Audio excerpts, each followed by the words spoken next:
Jai Guruji. So I'll start from the beginning. मैं England में पैदा हुई थी और मुझे बहुत हेल्थ इश्यूज थे, asthma, hole in the heart and eczema. तीनों, एटलीस्ट अस्थमा और hole in the heart life threatening थे। And doctors, it was a very precarious situation. Doctors को पक्का मालूम नहीं था कि मैं 10 साल की उम्र से ज्यादा एक्सीड कर पाऊंगी या नहीं। द लॉन्ग एंड शॉर्ट कि मैं टीनेज इयर्स नॉर्मल थे, फिर मैं इंडिया आ गई इन 1988। I came here, I settled down here, but every changing season में मेरा अस्थमा बहुत बढ़ जाता था और मैं हॉस्पिटलाइज हो जाती थी और इन स्टेरॉइड इंजेक्शंस पे रहती थी। तो ये एक पैटर्न सा बन गया था कि एवरी चेंजिंग सीजन जो दिल्ली दिल्ली में होता है, मार्च एंड अगेन अक्टूबर, मैं हॉस्पिटल जाती ही जाती थी। और ये पैटर्न 88 से 97 तक रहा था। एंड दूसरा पैटर्न जो मैंने डेवलप किया था वो था कि मैं लैंड ऑफ गुरुज पे आ गई थी, इंडिया आ गई थी। तो मैं बहुत इस वे में बहुत एक्साइटेड थी कि लाइफ चेंज हो जाएगी।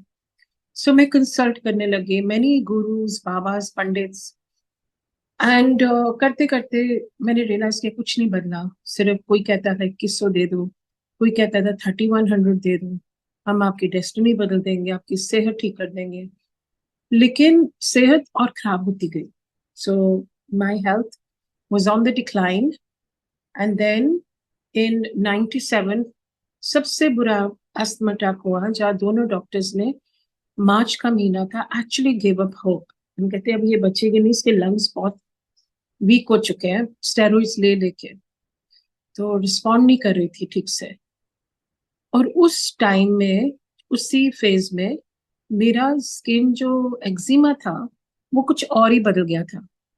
वो कुछ और ही था, पस निकलता रहता था, ब्लड आता था, एंड ऊपर से नीचे तक था। एंड मेरा धब्बे धब्बे बन गए थे आर्म्स पे, लेग्स में, फेस में। फेस इनफैक्ट बहुत काला हो गया था। तो ये एक्जिमा नहीं था, पर मैं झेलती गई, कुछ सोल्यूशन नहीं नजर आ रहा था। एंड लेकिन मैंने ये जर्नी बंद कर दी थी, किसी गुरु को कंसल्ट करना, किसी बाबा को, ये मेरा बंद हो गया था। सिर्फ एक एस्ट्रोलॉजर को किया था उस साल 97 में कि ये क्या मतलब सिचुएशन है मेरी। तो एस्ट्रोलॉजर ने कहा कि आपकी तो कोई लाइफ नहीं है आपकी पत्रे में दिसंबर 97 के बाद, तो आप किसी अच्छे डॉक्टर को दिखाइए। तो मुझे रिलीफ मिला ये सुन के, ऑनेस्टली, बिकॉज मेरी हेल्थ बहुत मुझे परेशान कर रही थी। एंड मेरे लिए एवरी डे, एवरी मोमेंट एक स्ट्रगल बन गया था। तो फिर सितंबर 97 में, दिसंबर 97, एस्ट्रोलॉजर ने बोला कोई लाइफ नहीं, पर गुरुजी ने 2 महीने पहले ही बुला लिया, 2-3 महीने पहले। एंड सितंबर 97 में क्या हुआ कि ये संगत एक मुझे मिली एंड कहती है, उस टाइम संगत ज्यादा नहीं होती थी 97 में, और वो मुझे बोली कि मेरे गुरुजी आए हैं पंजाब से, तू उनको मिल, क्योंकि तू बहुत डिस्ट्रेस लग रही है। उसने देखा कि स्किन ऊज कर रही थी, वो देख भी नहीं पा रही थी इनफैक्ट, कोई भी नहीं देख पाता था, मैं खुद ही नहीं देख पाती थी अपने आप। तो उसने कहा तू मेरे गुरुजी के पास चल। तो मैंने, वो बहुत इंसिस्ट किया, मैंने रेजिस्ट किया। वो परसिस्ट करती रही, जब भी मिली वो मैं बोलती कि देख गुरुजी आ गए हैं पंजाब से। मैंने कहा नहीं, बहुत हो गया मेरा, मैं बहुत गुरुज के पास जा चुकी हूँ, बहुत पंडित के पास, और मेरा ये खत्म हो गया, ये गुरुज को मिलना। मुझे किसी से नहीं मिलना, कोई किसी के लिए कुछ नहीं कर सकता। ये मेरा पर्सनल एक्सपीरियंस। खैर वो थर्सडे इवनिंग था, वो आ गई मेरे घर मुझे लेने, पूछे बिना। कहती बस जैसे तू है वैसे चल, क्योंकि मैं अपने गुरुजी के पास जा रही हूँ। तो 6 PM था, हम छोटे मंदिर as we know it today, हम एंटर कर रहे हैं, सिर्फ ये संगत और मैं। और अभी संगत नहीं आई थी क्योंकि 6 बजे थे सिर्फ। एंड जैसे मैं अंदर गई तो मैंने गुरुजी को देखा। गुरुजी टी शर्ट, शॉर्ट्स, ट्रेनर्स में थे, very unlike conventional Guru. And जैसे मैं अंदर गई और मत्था टेका, मुझे एक पहली बार एक पीस मिला, सुकून मिला, एक ऐसा रीअश्योरेंस मिला कि मैं सही जगह आई हूँ। पहली बार जिंदगी में मैं सही जगह आई हूँ। तो गुरुजी ने एकदम जवाब दिया, तो हूँ ना ये असली जगह, बड़ा भटक चुकी है, तो बड़ा भटक के तू आई है, which was a fact. And then he said, तू रोज आया कर और रोज लंगर करना।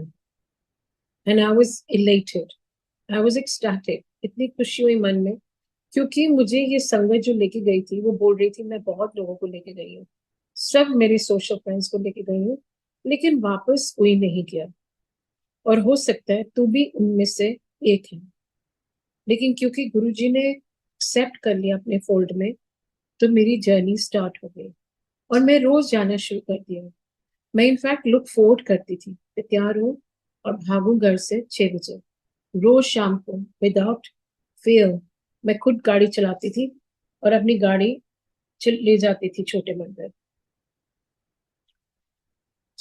ऐसा मेरी जर्नी स्टार्ट हुई और चेंजिंग सीजन आया। वो पहली मेहर है जो सुना रही, क्योंकि चमत्कार को नमस्कार होता है, तो हमें हर इंसान को कोई ना कोई प्रूफ एविडेंस चाहिए होती है कि गुरु जी हमारे साथ हैं या नहीं है।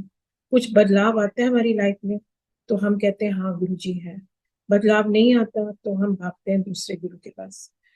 तो मेरा चेंजिंग सीजन था दिल्ली में, एंड मेरा अस्थमा ट्रिगर हो गया। एन अटैक जब आता था तो बहुत भयानक अटैक होता था, बिल्कुल सांस नहीं आता था।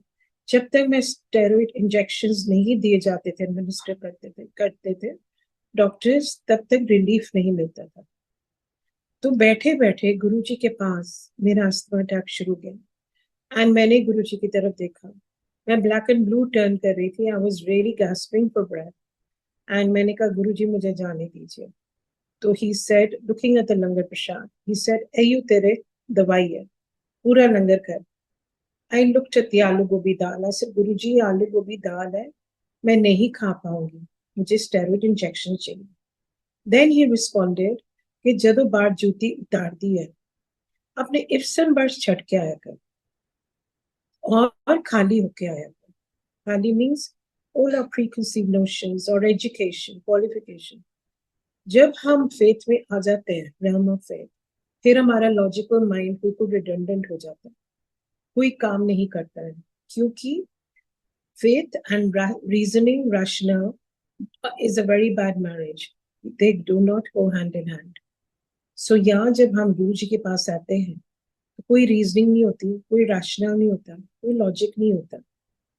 तो गुरु जी के अंदर बाहर ज्योति उतारती है, तो अपने इफ्सन पर छट के आता है।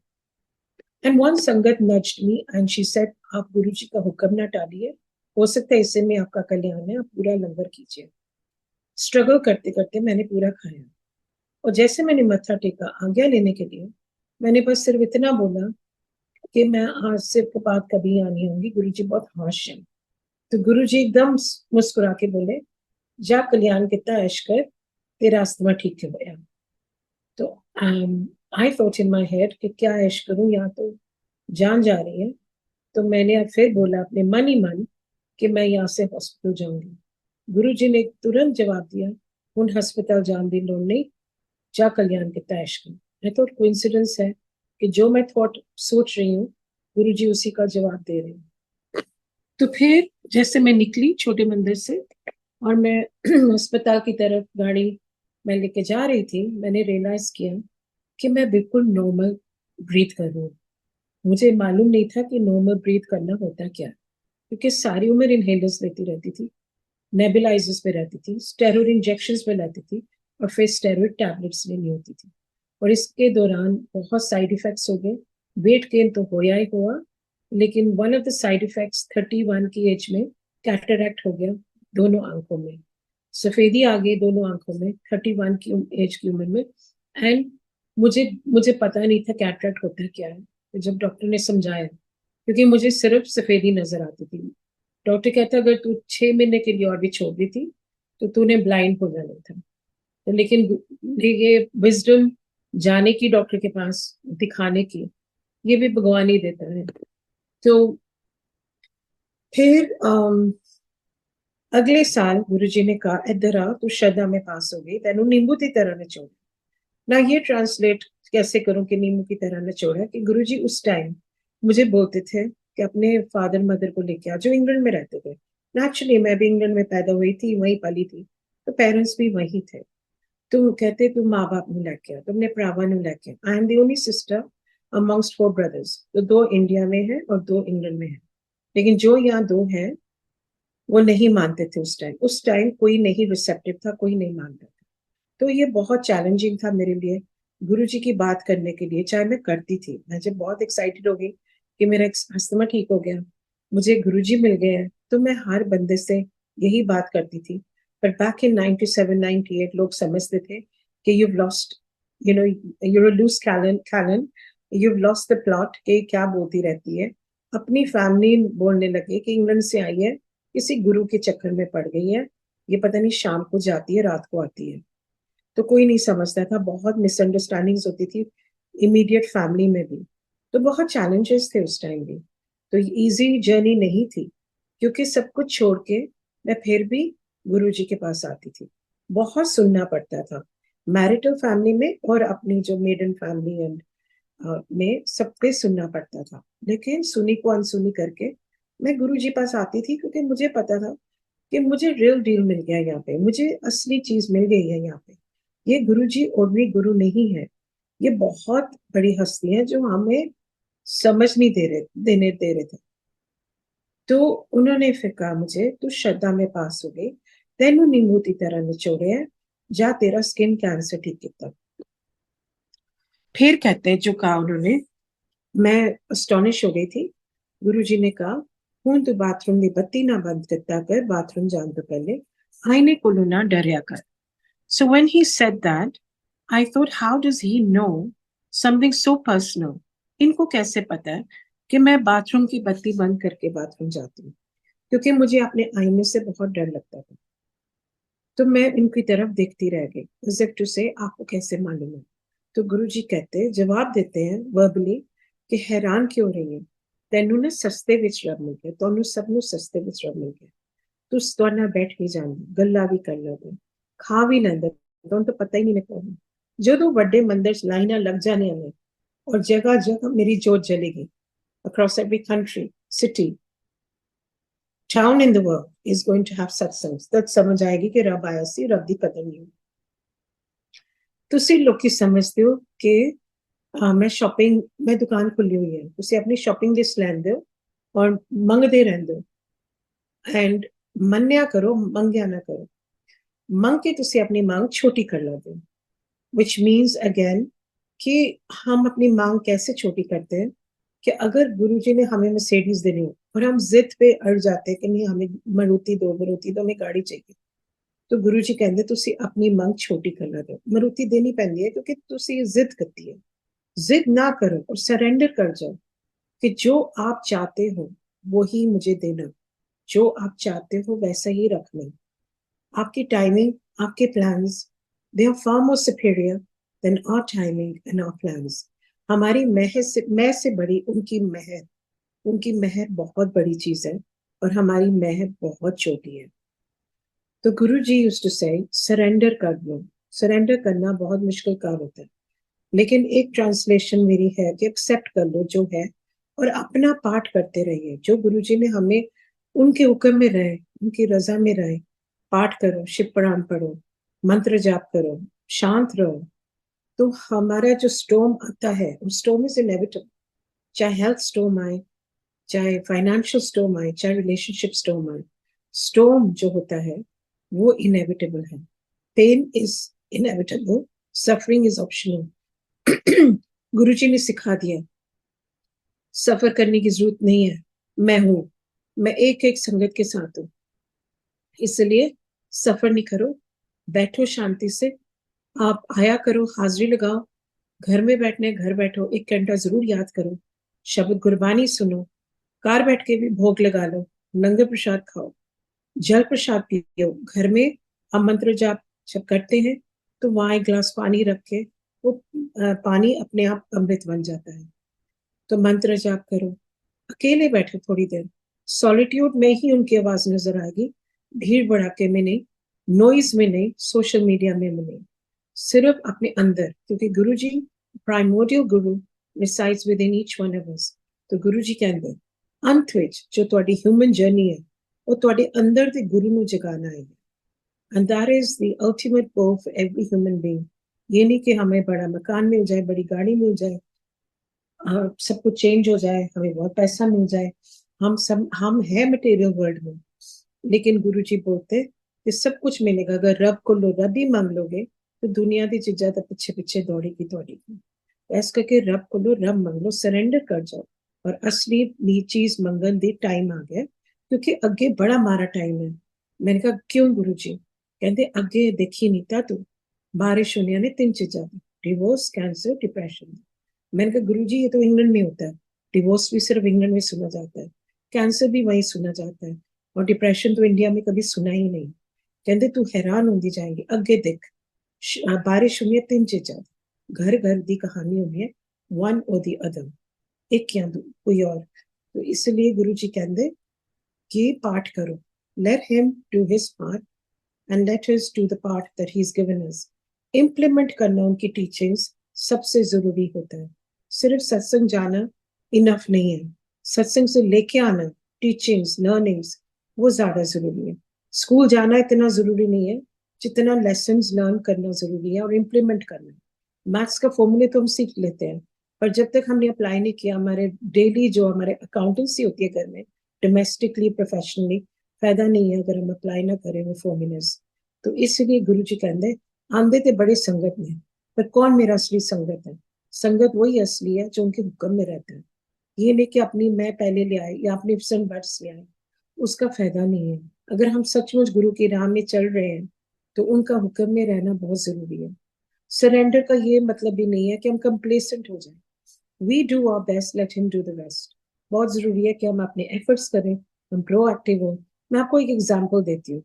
मेरे स्किन इरप्ट हो गया था कुछ मैं जापान में थी लास्ट वीक, जापान की संगत ने बुलाया था सत्संग करने के लिए, तो हम 2-3 संगत 4 संगत चले गई थी वहां।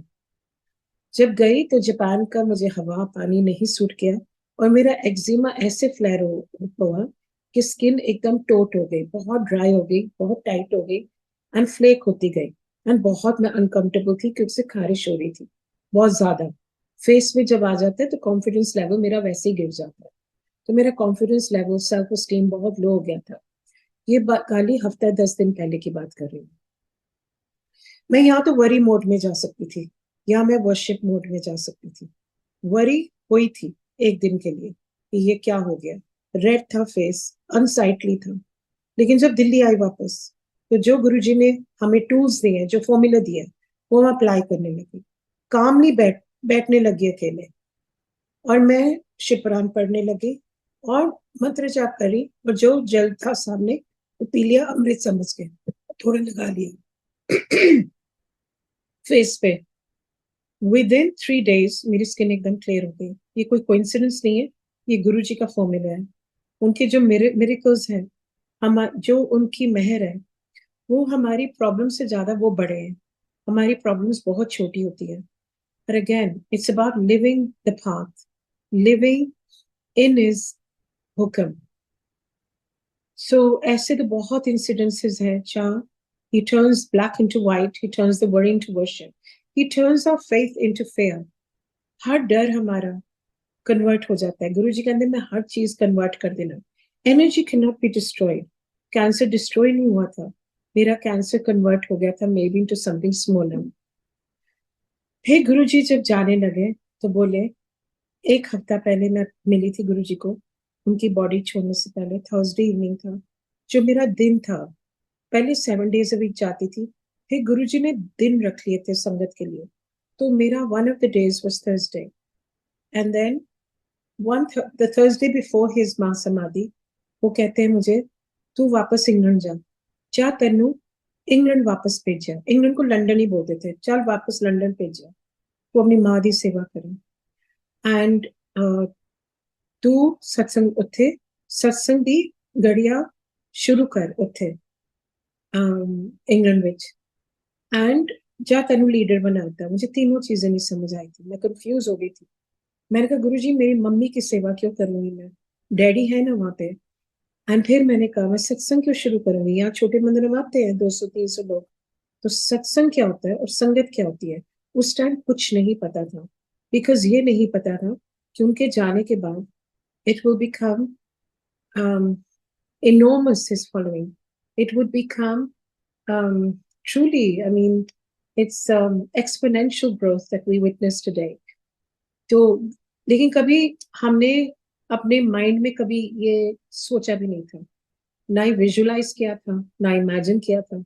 हमारी सोच बहुत छोटी है, तो मैंने कभी सोचा भी नहीं था कि ट्रूली जगह जगह सत्संग होगा। एंड गुरु जी कहते तू जाएंगी और तू सत्संग करेंगी। नाउ एक ह्यूमरस सत्संग है मेरा, जो जब स्किन कैंसर गुरु जी ने ठीक कर दिया था, ये रेलिवेंट है इसलिए बता रही हूँ। जो ठीक कर दिया था गुरु जी ने, तो उस टाइम बहुत कम लोग खड़े होकर सुनाते थे अपनी मेहर, पर कभी कभी होता था, रोज नहीं होता था, कभी कभी होता था। तो गुरु जी ने कहा खड़े होके सुना मैं किस तरह तेरा स्किन कैंसर ठीक किया है। तो मैं बहुत नर्वस थी, पहला मेरा पब्लिक स्पीकिंग एक्सपीरियंस था और मैं परस्पायर कर रही थी। मेरे it was a you know it was nerve wracking and knee jerking experience। तो मैं खड़ी हो गई और मैंने कहा गुरुजी ने ठीक कर दिया, और मैं बैठ गई। बैक देन जय गुरुजी भी नहीं बोलते थे, बैठ गई। तो गुरुजी मेरी तरफ देख के कहते हैं ले कमनी है तेन तो सत्संग भी नहीं सुनाना आता। मैं कहता हाँ जी गुरुजी, आगे से कभी खड़े मत करना मुझे, मैं सत्संग नहीं सुना सकती हूँ, मुझे नहीं आता कैसे सुनाना। तो मैं काफी इंट्रोवर्ट थी, शाय थी। तो गुरुजी स्माइल करे और कुछ नहीं बोले। एक हफ्ता पहले जाने से पहले गुरुजी की मां समाधि से पहले कहते तू सत्संग कितना करते ही तेरी सेवा ही है। तो I looked at Guruji and I said Guruji लेकिन आपने तो कहा था कि मैंने सत्संग करना नहीं आता। तो कहते तू थोड़ी ना करेंगी, तू सिर्फ खड़ी होंगी, करांगा तब मैं। And I truly believe he takes over, he takes over all our seva. Our seva is also not ours. It is just to settle our own karmic scores. तो ये हमारे लिए ही होता है। पर गुरु जी कहते सत्संग जदों करो, सुनन वाला सुनान वाला दोनों तरफ मेरी लहरा चलदियां ने और दोनों तरफ ब्लेसिंग्स ने। दोनों पता नहीं कि सत्संग सुनान नाल मैं किन्नू ब्लेस कर रही हूँ। So generally speaking, he's blessing all the listeners. Therefore, it's very important to listen attentively. Sorry. And then what happened? I did go back to England. गुरुजी की जो प्लान्स होते हैं, जो हुक्म होते हैं, वो बाद में समझ आते हैं। गुरुजी ने ये बोला भी था, मेरी ब्लेसिंग्स कई बारी टाइम लगता है समझने वास्ते। But when we compare our life's canvas today to say even 5 years ago, 2 years ago, even 1 year ago, we realize what all he has done for us. हम जब कंपेयर करते हैं अपनी लाइफ को 1 साल पहले भी, 6 महीने पहले भी, या 5 years ago, हम रियलाइज करते हैं कि बहुत कुछ बदलाव आया है। और वो हमारे करने या ना करने से नहीं हुआ, वो गुरु जी की ब्लेसिंग से हुआ, उनकी ग्रेस से हुआ, because he is working on each one of us. हम कभी कभी बहुत हार जाते हैं, कभी थक जाते हैं, बिकॉज ये जिंदगी दौर में बहुत चैलेंजेस भी आती हैं, स्ट्रगल्स भी आती हैं। ये नहीं कि गुरु जी है हमारे पास तो अब नाउ स्मूथ सेलिंग होगा लाइफ, या बेड ऑफ रोजेस बन जाएगी लाइफ, ऐसा नहीं होता। हमारे कर्म भी है हमारे, लेकिन कर्म गुरुजी जितनी इंटेंस होते हैं वो कर लेते हैं, रिड्यूस कर लेते हैं वो इंटेंसिटी को। ड्यूरेशन जो वो कर्म का होना था, अगर हमने 2 साल सफर करना था, गुरुजी 6 महीने में ही काट देते हैं। तो इसलिए पेशेंस, सबर और शुक्र करना बहुत जरूरी है। सबर बहुत बड़ी चीज है, बहुत बड़ी क्वालिटी है, एट्रीब्यूट है, वर्च्यू है बहुत बड़ी। क्योंकि जब हम पेशेंस रखते हैं तो अपने आप हम, आज पता नहीं क्या हुआ आवाज चली गई, क्योंकि ये पहला सत्संग नहीं आज, या दूसरा सत्संग है जो कर रही हूँ आज। गुरु जी मेरे ही कष्ट काट रहे आई थिंक, क्योंकि ये दूसरा सत्संग एक डे में। तो पहले सत्संग में मैं 1.5 घंटा बोली थी, आई थिंक आवाज चली गई है। जय गुरु जी। And then what happened, sorry I've lost the train of thought. Yeah, so I did go back to England and I did take care of my mother, ailing mother. I lost my father in 2009 and 2009 में and में सितंबर अक्टूबर मैं अनिष्का अपनी बड़ी बेटी को छोड़ने गई थी USC, university basically in California, LA में। एंड मैं 2007, sorry I will have to remind, 2009 जनवरी में मेरा ऑफिशियल डिवोर्स आया था थ्रू। बहुत कुछ हुआ था 2009 में actually, that's why I am just going to run you through कि इंसान की लाइफ जरूरी नहीं स्मूथ होती है, पर गुरुजी बहुत हौसला देते हैं। सो 2009 जनवरी में मेरा डिवोर्स हुआ ऑफिशियल। February 2009 में I lost my dad. And then September 2009, I went to drop Anishka, my elder daughter, to USC. So empty nest syndrome भी हो गया.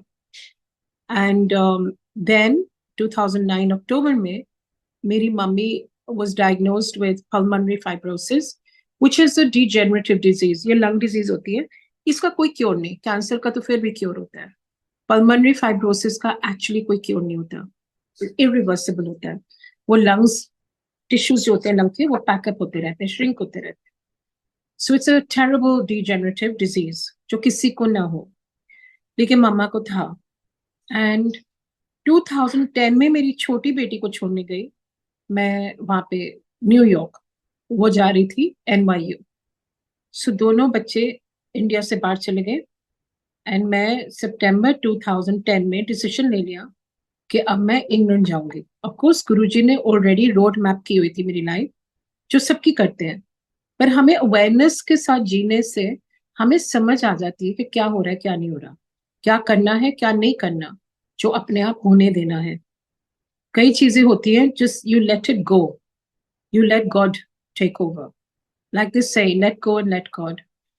सो 2010 में मैं वापस इंग्लैंड चले गई थी गुरुजी के हुक्म से। उन्होंने प्लान किया था कि माँ दी सेवा कर, माँ बाप की सेवा सब तो बड़ी सेवा होती है, रब की सेवा होती है। सो आई पैक्ड लॉक स्टॉक एंड बैरो। अब मैं पंचशील में रहती थी उस टाइम, पंचशील घर लॉक किया और चले गई छोड़ के इंडिया। कितनी देर के लिए छोड़ा है ये मुझे पता नहीं था उस टाइम, फिर मेरे मन में था कि मैं हमेशा के लिए इंडिया छोड़ के जा रही हूँ। That was my thought. Of course, Guruji's thoughts, his plans are far greater. So 2010 में मैं इंग्लैंड चले गई। Now when I went, ये कभी शेयर नहीं किया मैंने, but when I went to सितंबर अक्टूबर 2010 में, तो मेरा भाई जो छोटा भाई है, मुझे उससे बहुत ज्यादा प्यार है, संजय, तो उसको ऑटोइम्यून डिजीज हो गया। डॉक्टर्स ने उसको 3 दिन दिए थे जीने के लिए। मैंने अपने यंगर ब्रदर संजीव को फोन किया इंडिया, एंड वो कहता है, याद दिलाया उसने कि गुरुजी का स्वरूप पिलो के नीचे रख, वो माने या ना माने। उस टाइम अगेन बहुत कम लोग होते थे जो एक्चुअली गुरुजी में मानते थे। अभी बड़े मंदिर में लाइनें नहीं लगनी शुरू हुई थी एंड ना ही कहीं और हो रहे थे सत्संग खास, लंदन में होते हो रहे थे, मैं मैनचेस्टर में थी। तो मैं एवरी फ्राइडे ट्रेन लेती थी मैनचेस्टर से London, just to attend the satsang and then to stay overnight in the sangat's house and come back the following day to take care of mom. तो मैं अकेली चले जाती थी, of course much younger थी, so I was much more energetic.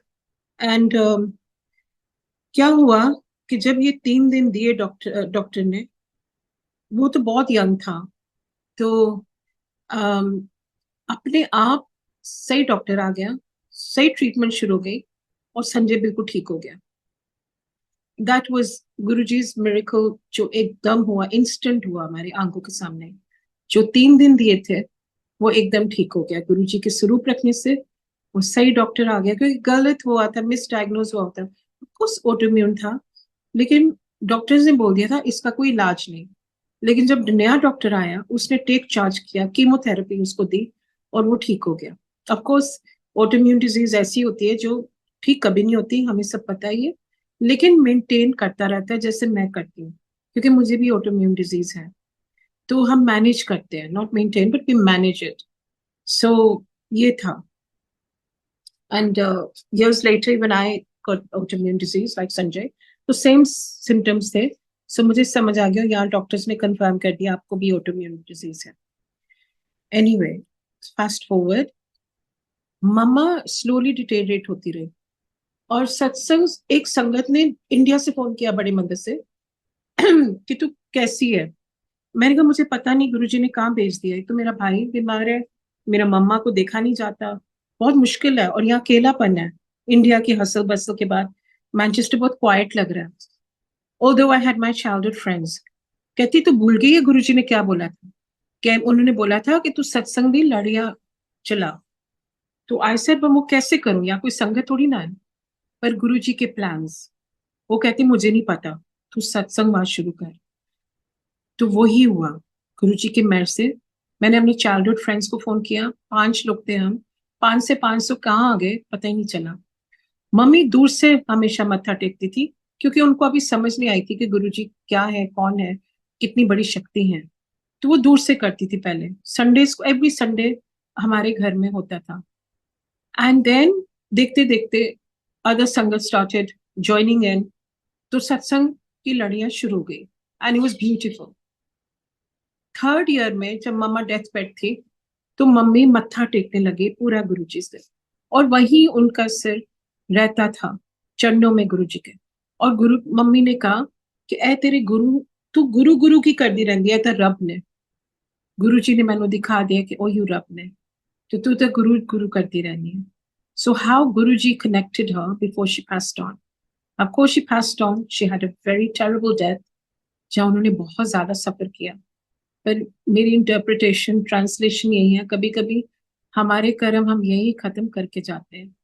मम्मा हमेशा एक चीज बोलती थी कि मैं वापस दोबारा दुनिया च नहीं आना, सब कुछ देख लिया, सब कुछ कर लिया, कुछ नहीं है, सिर्फ रब दा नाम ही असली है। सो ये कह के मुझे लगता है कि शायद गुरुजी ने इसी जन्म में उनके कर्म यही खत्म कर दिए, इतना सफर करा के। बाकी भगवान जाने, बहुत मिस्ट्रीज है लाइफ में, हमारे पास कोई आंसर्स नहीं है रियली। थेरीज बहुत है, थेरी ऑफ कर्मा, कॉन्सेप्ट्स बहुत है, फ्री विल, सरेंडर। पर गुरु जी ने हमेशा क्या सी चंगे कर्म करो, और किसी का मारा नहीं करो, चंगा नहीं कर सकते, मारा बोलो नहीं, चंगा नहीं बोल सकते, और अपना पाठ कर दे रहो, पाठ करो, और फ्री विल जो हमारी है वो अच्छी रखो, अच्छी सोच रखो, अच्छी करनी रखो, जैसी संगत वैसी रंगत, अच्छी संगत में बैठो। The company does make the man, it does affect us, it impacts us. So therefore we must be wise and not otherwise. And social media पे ज्यादा नहीं रहना, नजर लग दिया ने, मन्नू स्पेशली कहते थे वो कि तेनू नजर बड़ी जल्दी लगती है, तू नजरा चाहनी है, नजर तू लो प्रोफाइल रह कर। एक सत्संग का मतलब it's a little paradoxical, because एक जगह मुझे सेवा दे दी है सत्संग कितना कर, तो नेचुरली आप थोड़ा सा नजरों में आओगे, लेकिन दूसरी तरफ बोलती थी लो प्रोफाइल रोज। सो गुरु जी की गुरु जी जाने। सो फिर उन्होंने मुझे बोला, गुरु जी चले गए तो मैं इंग्लैंड में रह गई 2015 तक। फिर एक डिसीजन लेने लगी क्योंकि मम्मा थी नहीं, एंड मेरे बच्चे दोनों पढ़ के वापस इंडिया आ गए। एंड ऑब्वियसली डिसीजन था अब इंग्लैंड में कंटिन्यू करूं कि वापस आऊं। थैंकफुली मैंने डिसीजन लिया। उस टाइम इंग्लैंड में मैनचेस्टर में बहुत रॉबरीज होने लगी थी, हेट क्राइम्स बढ़ गई थी, रेसिज्म बहुत ज्यादा बढ़ गया था, अनएम्प्लॉयमेंट थी, एंड हाउस ब्रेक्स बहुत होने लगी थी। तो क्योंकि मैं अकेली हो गई थी मम्मा के बाद, मुझे लगता है गुरुजी ने प्रोटेक्शन दी, जो गुरुजी देते हैं हम सब संगत को, सबसे पहले प्रोटेक्शन देते हैं। मेरे दिमाग में डाला कि वापस इंडिया आना है, अब हमेशा के लिए तो भेजा ही नहीं था। मेरी मम्मी चले गई, अब मेरा डिसीजन था मैं वापस इंडिया जाऊं। एंड अब मुझे इंडिया रेजोनेट करने लग गया था, अब मुझे अच्छा लगता था यहाँ पे, यहाँ की रौनक, यहाँ के लोग, यहाँ की संगत। मुझे लगता था यही इंडिया हैज अ सोल। हम जितना मर्जी क्रिटिसाइज करते हैं इंडिया को, but India definitely has a soul. रब तो यही है, मुझे लगता है तो सब जगह ऑब्वियसली ओमनी प्रेजेंट है, अंतर्यामी है गुरुजी। भगवान हर जगह ही है, कोने कोने में है। लेकिन कहने का मतलब है कि India is very rich in spirituality. अगर हम सचमुच स्पिरिचुअली इंक्लाइंड होने की कोशिश करें, तो यहाँ बहुत कुछ है पाने के लिए। There is a wealth of wisdom and knowledge in India. तो गुरुजी भी कहते से, एक बार मुझे इंट्रोड्यूस करा रहे थे किसी को, एंड कहते हैं बड़ी स्पिरिचुअल कुड़ी है। तो मैंने कहा गुरुजी वो अच्छा होता है कि बुरा होता है? कहते बहुत चंगा होता है, थोड़े वहम और अहम तो दूर करन आया। रब वहमां च थोड़ी ना, रिचुअल्स विच थोड़ी ना, रब थोड़े कॉन्डक्ट विच है, थोड़े बिहेवियर च है, थोड़ी सोच विच है, थोड़ी करनी विच है। ऐस करके अच्छा सोचा करो, पॉजिटिव रहा करो, क्योंकि आगे आने वाला टाइम बहुत मारा है। तो यही जो उन्होंने कहा था वो हो ही रहा है। बारिश हो रही है कैंसर की, आज तो ट्रूली हो रही है, घर घर में हो रही है। एंड बहुत it's not a pleasant time, Wars हो रही है हर जगह, कॉन्फ्लिक्ट हर जगह, एंड इट्स नॉट इजी। मैं न्यूज पहले बहुत सुनती थी, देखती थी, अब सिर्फ हेडलाइंस पढ़ लेती हूँ। गुरुजी ने एकदम बहुत डांटा, कहते तेरी वाइब्रेशन गिर जाती है तो न्यूज देखनी है ते, कदी नेगेटिव मूवीज ना देखा कर और नेगेटिव सुनिया ना कर लोगों दी, और न्यूज ना देखा कर, तेन बहुत असर होता है, which is a reality. Because मुझे सचमुच असर होता है, ज्यादा कॉन्फ्लिक्ट देखती हूँ, ज्यादा सुनती हूँ न्यूज इजराइल ईरान, तो मैं एकदम नेगेटिव हो जाती हूँ कि क्या हो रहा है दुनिया में, बहुत ज्यादा खतरनाक हो रही है दुनिया, हेट क्राइम्स बढ़ रही है, रेसिज्म बढ़ रहा है, ये है सब रियलिटी। लेकिन हमने अपनी वाइब्रेशन हाई रखनी है, क्योंकि हम नहीं तो दूसरों की कैसे मदद करेंगे अगर हम ही नेगेटिव हो जाएंगे। बहुत इजी है, अभी जो वाइब्रेशन है बहुत लो है दुनिया की, तो बहुत इजी है हमें हमारा भी लो होना। तो इसलिए गुरुजी ने कहा शिव पुराण पढ़ो, पाठ करो, सत्संग करो, और हफ्ते च एक बारी जरूर आया करो, हफ्ते च एक बारी ਵੱਡੇ मंदिर या जिथे भी जाना है सत्संग जाओ, एक बारी जाना है, दो बारी जाओ, एक डिसिप्लिन के साथ, एक रेगुलरिटी, कंसिस्टेंसी, कमिटमेंट के साथ, एक डेडिकेशन के साथ कि मैंने जाना ही है अपने फादर को मिलने। हम हफ्ते में एक बार ये भी तो बोलते हैं हमने पेरेंट्स को मिलने जाना है, तो इसलिए हमें गुरु जी को मिलने जाना ही होता है। घर में भी याद करो, पर जाओ भी वहां, क्योंकि वो जो वाइब्रेशन होती है, कलेक्टिव वाइब्रेशन जो होती है, वो बहुत पावरफुल होती है। उसमें बैठने से, उनके ओर में बैठने से हमारी बीमारियां ठीक हो जाती हैं। गुरु जी कहते हैं नानक दुखिया सब संसार, कोई ना कोई कष्ट हर इंसान में है, किसी फाइनेंशियल है, किसी हेल्थ में है, किसी रिलेशनशिप है। ये तो दुनिया है, ये तो जिंदगी है हमारी। लेकिन हमें गुरु जी ने हंसना सिखा दिया है। He's helped us to uh, stay light hearted। हम इतना सीरियस नहीं लेना, कन्वर्ट कर देते हैं हर चीज, वरी को वर्शिप में कन्वर्ट कर दिया, फेयर को फेथ में बदल दिया, जितनी डार्कनेस हमारे अंदर थी वो लाइट में बदल दिया। गुरु जी ने बहुत कुछ बदला है। जब हम बदल जाते हैं तो सब कुछ बदल जाता है, और सबसे पहले हमें बदलते हैं। कहते सी तुसी अपना गड़ा खाली करके लेके आया करो मेरे को, come as an empty vessel, then I fill you with what you need as opposed to what you want। आपके नीड्स मैं पूरे करता हूँ, और मुझे लगता है जो मेरी रियलिटी है, वो वांट्स भी पूरे कर देते हैं, as long as वो कामिकली किसी की और कर्मा में इंटरफेयर नहीं हो रहा। तो गुरुजी बहुत, हम बहुत ब्लेस्ड है, हमें पता ही नहीं है हम कितने ब्लेस्ड है सारे। हम बहुत ब्लेस्ड हैं कि हमें गुरु जी मिल गए, असली महापुरुष, असली गुरु, पूर्ण गुरु मिले हमें। एंड उनके हुक्म में रहना ही चैलेंज है एक, हम सब के लिए इंडिविजुअली। लेकिन अगर वो कर पाए तो सचमुच बहुत ट्रांसफॉर्मेशन आती है हमारी लाइफ में, हमारे अंदर हमारे बाहर। पहले अंदर की चीजें जो होती हैं वो गुरु जी ठीक करते हैं, काम क्रोध लोभ मोह अहंकार पहले कम होता है, फिर जो बाहर का होता है चेंजेस आती है, पहले वो, फिर वो हम विटनेस करते हैं। So sometimes we have to work out the things inside to see the difference outside। So गुरुजी ने बहुत कुछ सिखाया है, बहुत ज्ञान देते हैं, कैसे जीना है, कैसे रहना है, कैसे अपना कॉन्डक्ट रखना, अपनी डिग्निटी रखनी है। कभी किसी के साथ कंपेयर नहीं करना है, कंपेयर करके क्या होगा कि उसका ज्यादा है या उसका कम है। अपने स्टैंडर्ड से जीना सिखाया है, अपने बेस्ट वर्जन बनने के लिए सिखाया है। और हमेशा अपने आप में कॉन्फिडेंस रखो, किसी के साथ कंपेयर नहीं करो, हमेशा अपने आप को अच्छा ही समझो, बुरा ना समझो, छोटा मत समझो, क्योंकि हम सब गुरु जी के बच्चे हैं, हम सब बड़े हैं और सब अच्छे हैं। हम अच्छे होके पोटेंशियल भी बहुत होती है, अच्छे होके और अच्छे बनना हमारी एक एक डिवोशन है और एक हमारी ड्यूटी है। God help those who help themselves. हमें एक कदम जरूर लेना ताकि गुरु जी 1000 कदम हमारी तरफ लें। I love this quote that I read and I always recite, that what we are is God's gift to us, and what we make of ourselves is our gift to God। तो effort तो करनी है, मेहनत मेरी, रहमत तेरी, लेकिन मेहनत यही है कि मैं इतनी वो बन जाऊं जो आप चाहते हो मैं बनूं। सो यही अर्जी है, वो है ना भजन। तो और गुरु जी अपने चरणों में रखना हमेशा, स्वासा दी मालन हमेशा सिमरा तेरा नाम, हमेशा अच्छा ही सोचना, अच्छी कंपनी देना, अच्छा सब कुछ देना, क्योंकि आप है तो सब है, रब है तो सब है। तो रब की रजा में रहना हमें सिखा दीजिए Guru ji. So that is all the prayer that is for today, and thank you for listening in. Satsang तो बहुत ही है, मुझे भी कैंसर हुआ था 3 बार। मैं वो सुना देती हूँ कि वो बारिश कैंसर की जो आज हो रही है, मैं ये कहना चाह रही हूँ कि सर्वाइव भी कर लेते हो अगर टाइम से टेस्ट हो जाए। तो इसलिए टेस्ट करना भी बहुत जरूरी होता है टाइम से। ये नहीं कि गुरु जी हैं तो डॉक्टर के पास नहीं जाना, डॉक्टर्स के पास जाना बहुत जरूरी है। गुरु जी से कि डॉक्टਰਾਂ ਨੂੰ अपना काम करन दो और मैनू अपना काम करन दो। Sometimes we owe it karmically to the doctor. So कभी कभी बहाने से पैसे निकलने होते हैं, चाहे टेस्ट के लिए हो चाहे कुछ भी हो। तो इसलिए अपनी रेगुलर रूटीन चेकअप करना बहुत जरूरी हो गया आज की डेट में। निग्लेक्ट नहीं करना अपने आप को।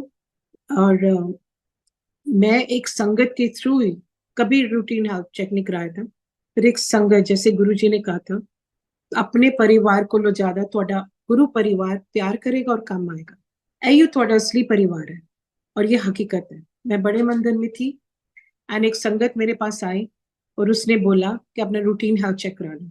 ये 2012 की बात है, उस टाइम में इंग्लैंड मूव हो चुकी थी वापस। तो मैंने कहा मैं तो सिर्फ विजिट कर रही हूँ इंडिया, मैं यहाँ नहीं रहती हूँ अब, और मुझे रूटीन हेल्थ चेक की जरूरत नहीं है क्योंकि मैं बिल्कुल ठीक हूँ। I was hello and hearted, मुझे कोई सिम्टम्स नहीं था। उसने बहुत इंसिस्ट किया। 2 महीने बीत के मेरे इंडिया में, मम्मा की लास्ट विश थी कि मैंने इंडिया ले जा। सो मम्मा को लेके आई हुई थी, मैं बहुत बिजी थी। और उसने कहा नीता, गुरुजी ने दिखा दिया कि तुझे क्या है।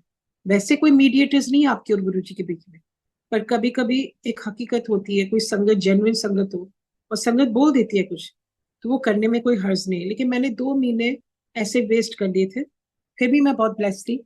वो संगत मेरे घर पहुंच गई, मुझे ले गई BL के, एंड उसने कहा कि डॉक्टर को इसका पूरा चेकअप अच्छे से करना और इसका मैमोग्राम जरूर करना।